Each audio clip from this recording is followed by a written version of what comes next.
Selamat datang di mata kuliah Fisika Dasar, Besaran dan Satuan untuk pertemuan 1 pada 14 pertemuan yang akan kita lakukan. Jadi sebelum membahas besaran dan satuan, alangkah baiknya kita bahas dulu apa itu fisika ya. Jadi fisika ini adalah hasil representasi dari fenomena alam ya yang terjadi, kemudian diterjemahkan dalam bentuk besaran dan satuan dan juga dalam bentuk persamaan begitu. Dan representasi dari berbagai macam fenomena alam ini ya juga dimanfaatkan dalam berbagai bidang industri ya.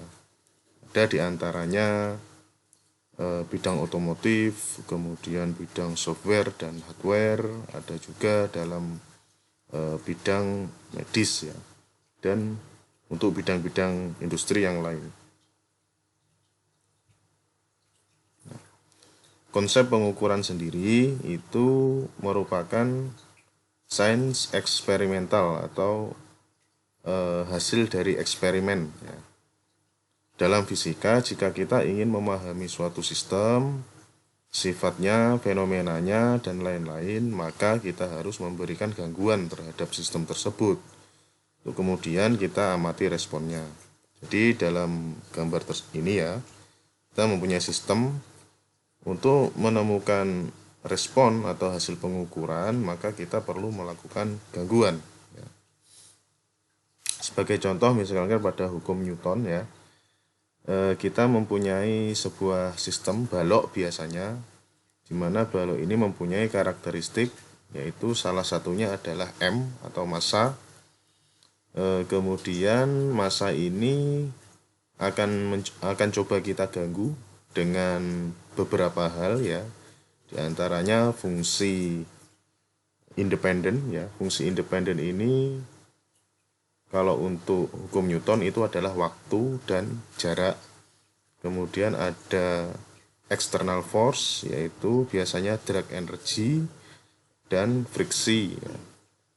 Nah, kemudian nanti akan menimbulkan respon, yaitu responnya adalah kecepatan ya. Nah, kecepatan ini nanti mempunyai besaran dan mempunyai satuan. Nah, besaran itu sendiri adalah untuk menggambarkan apa yang diukur, sedangkan satuan adalah menentukan kuantitas dari apa yang diukur.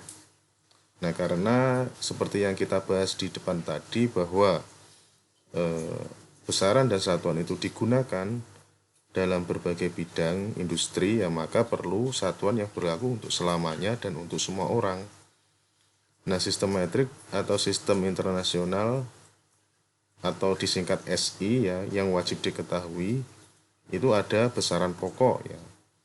Seperti yang kita lihat pada gambar ini ya. Jadi ada panjang, itu satuannya meter, kemudian massa satuan kilogram, waktu satuannya sekon, kuat arus itu ampere, suhu Kelvin, intensitas cahaya itu kandela, dan jumlah zat itu adalah mol.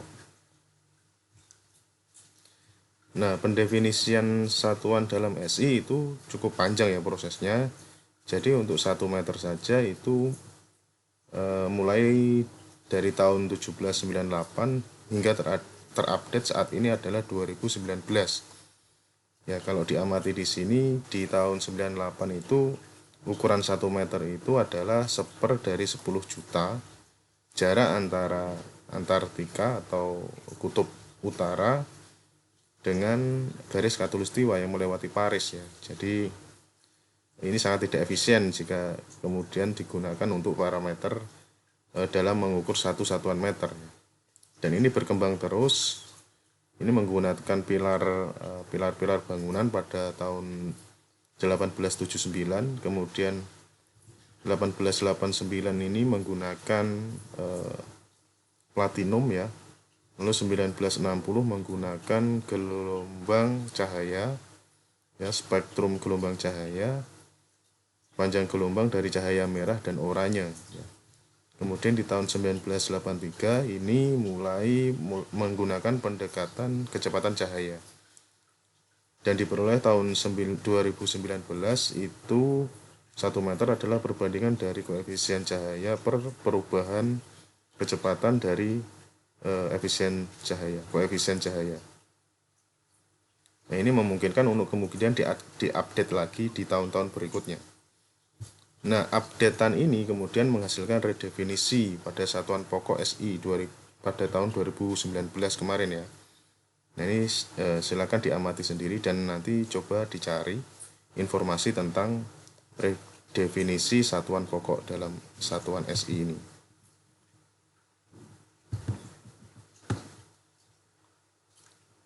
Nah, kemudian untuk variasi satuan itu ada bermacam-macam ya. Ada yang British Engineering System yang digunakan di Amerika, sedangkan di kita itu menggunakan SI unit, Satuan Internasional Unit ya. Jadi kalau kalian lihat untuk yang digunakan di Amerika itu penggunaan length atau panjang itu satuannya adalah foot ya. Sedangkan di kita itu meter.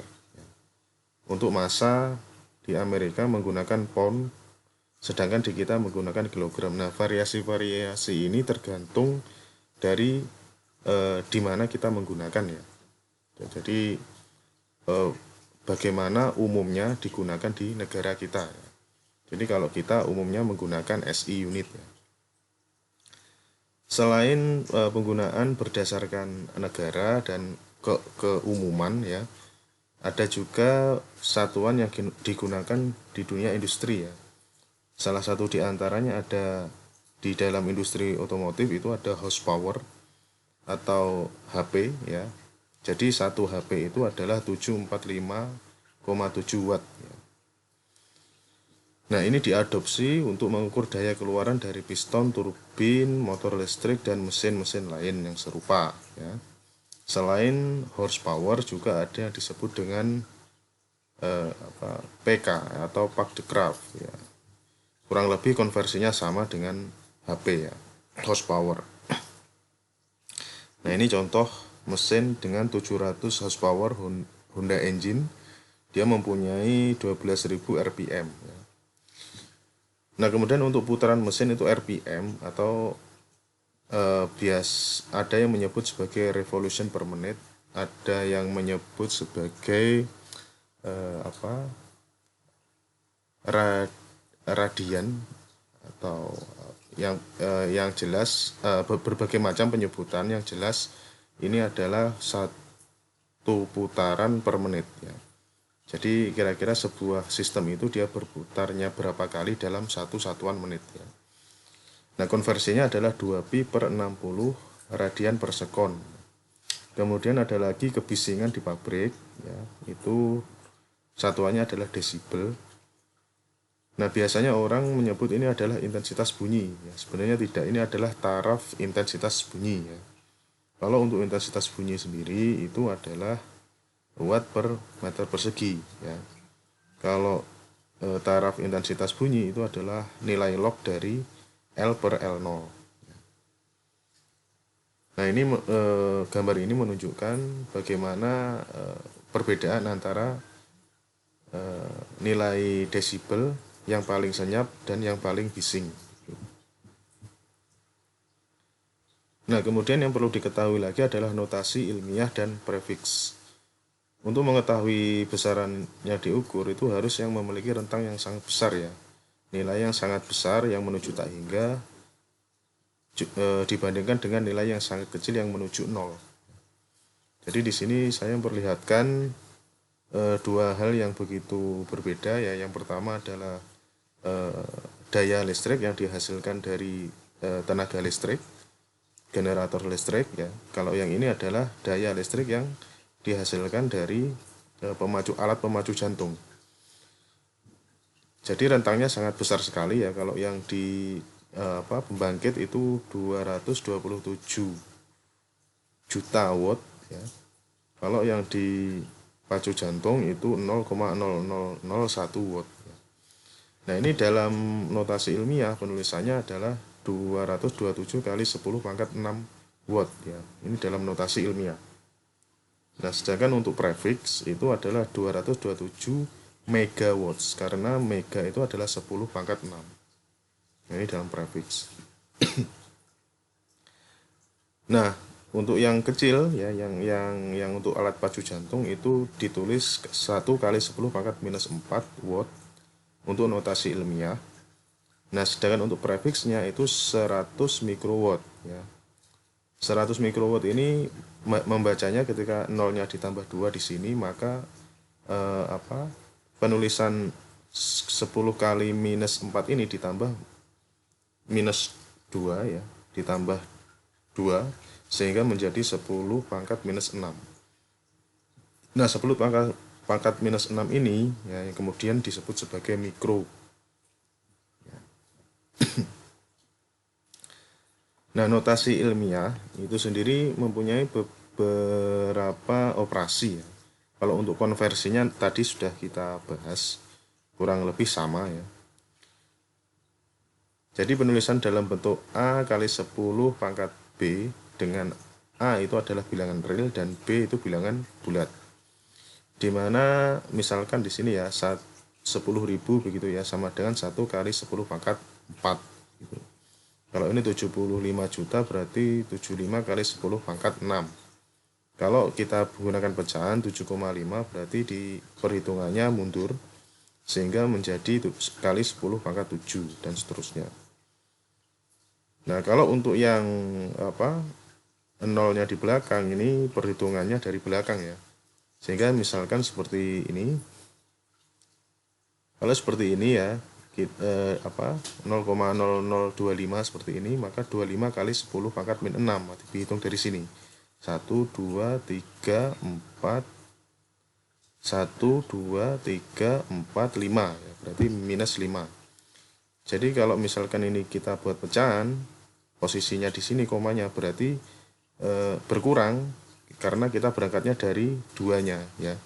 1 2 3 4 jadi 2,5 kali 10 pangkat min 4. Nah, sedangkan untuk operasinya yaitu A kali 10 pangkat B dikali C kali 10 pangkat D.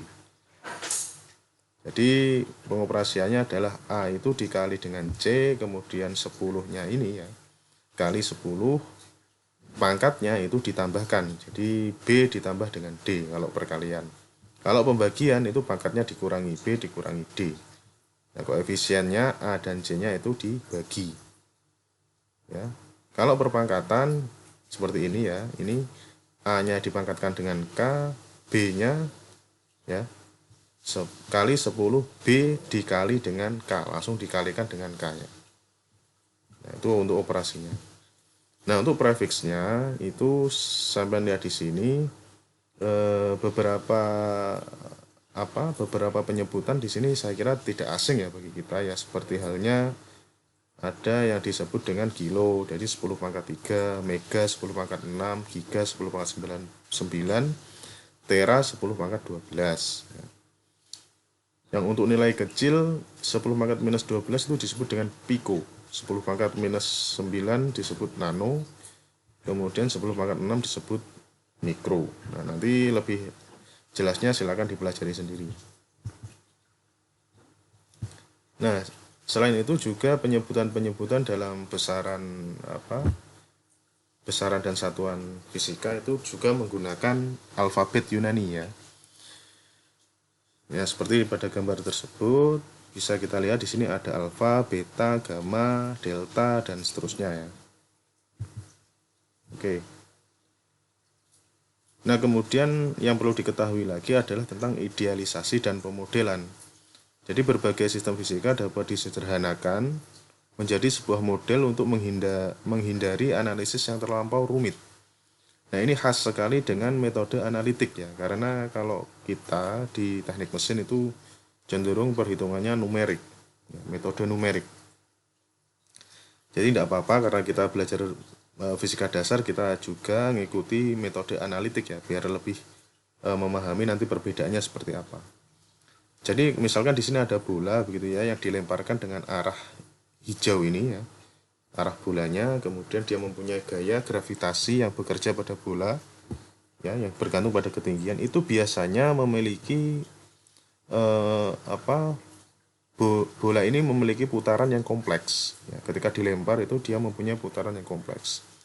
Selain memiliki putaran yang kompleks, dia juga memiliki gesekan udara, ya, yang memberikan gaya pada bolanya. Ya. Ini yang disebut dengan drag, ya, energi drag. Nah, tapi dalam metode perhitungan analitik, hal itu dihiraukan sehingga bola ini dianggap sebagai titik atau partikel. Nah, karena bola ini dianggap sebagai partikel, maka perputaran bola yang kompleks ini dihilangkan, kemudian gesekan udara juga dihilangkan atau diabaikan, sehingga yang bekerja di situ hanya arah gerak bola dan gaya gravitasi saja. Nah, ini yang kemudian menyebabkan perhitungan metode analitik itu cenderung tidak ada error, ya, karena memang gaya gesek udara dan juga perputaran relatif yang kompleks pada bola ini tidak dihiraukan. Nah, kemudian selain itu juga sistem koordinat. Nanti kita akan memahami sistem koordinat, ya, kerangka acuan yang diperlukan untuk mendefinisikan beberapa besaran dalam fisika. Misalkan ini untuk yang 2 dimensi kita punya sumbu Y, kita punya sumbu X, di mana bola A ini berada di unit XA dan unit YA. Ya.